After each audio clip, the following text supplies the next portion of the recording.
Les secrets politiques de Caroline Roux. Bonjour Caroline. Bonjour Thomas. Il est retiré de la vie politique, mais il est encore très très présent. On parle de Jean-Louis Borloo. Il travaille activement sur sa fondation qui ambitionne d'électrifier l'Afrique.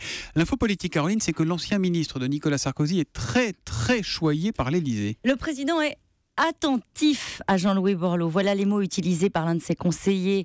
Les signes de bienveillance, Thomas, ne manquent pas. Dernier exemple en date, l'ancien directeur de cabinet de Jean-Louis Borloo, François Carenco, actuel préfet de la région Rhône-Alpes, va être promu, sans doute une place de préfet du Grand Paris.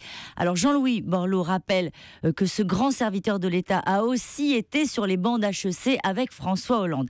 En réalité, l'Élysée assume. Les deux hommes se voient souvent, me dit un conseiller, et l'ancien patron de l'UDI confirme: j'ai un dialogue républicain avec le président sur mes sujets. Alors ces sujets, vous les connaissez, c'est sa fondation naturellement, mais aussi la politique de la ville, les quartiers. Jean-Louis Borloo était, vous l'avez vu, aux côtés du président de la République en décembre pour les 10 ans du plan de rénovation urbaine. Il était aussi à l'Élysée le 11 janvier. Il a été convié à la marche en bonne place.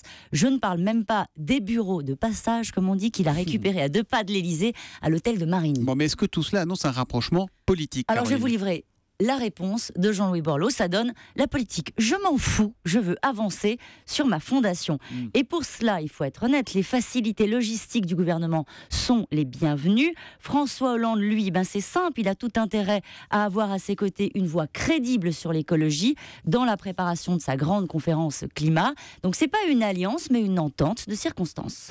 La question politique du jour, Caroline. Alain Juppé et Nicolas Sarkozy se déplacent tous les deux sans caméra une partie de la journée. Alors c'est quoi l'idée ? C'est vraiment de se faire oublier ou qu'on en parle comme on est en train de le faire ce matin ? Alors, ils veulent maîtriser. En réalité, les politiques n'arrivent plus à maîtriser leur séquence de communication, comme on dit, quand ils sont suivis par une nuée de micros, de caméras en live sur les chaînes d'infos. Alors, ils tentent l'immersion, une façon aussi de montrer qu'ils sont dans l'authentique. François Hollande l'a fait, vous vous souvenez, avec ses petites visites surprises comme ça.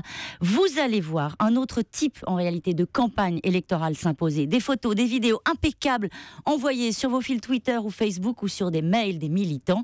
Une tentative pour échapper au buzz incontrôlé. C'est une façon de reprendre le contrôle de la communication autant que possible. D'essayer, on verra. Et puis on va en entendre parler, Caroline. On va en entendre parler, la déferlante de cadeaux à Nicolas Sarkozy pour ses 60 ans, des boîtes de chocolat par dizaines, et il a eu droit à un bon anniversaire collectif en commission exécutive. Avec Cyril Hanouna. Oui, mais quand même, le bon anniversaire collectif en commission exécutive, ça fait rêver Thomas, non ? Mais surtout, il est parti hier de l'UMP avec un cadeau, une centrifugeuse pour se faire des jus de fruits frais. Alors il paraît que c'est l'intention qui compte. Oui, une centrifugeuse, c'est bien. Oui, c'est bien, c'est parfait. Vous promettez que pour votre anniversaire, on créera une commission exécutive d'Europe 1 et puis on vous souhaitera bon anniversaire. Les secrets politiques de Caroline Roux tous les matins à 7h25 sur Europe 1. Demain, Caroline. À demain.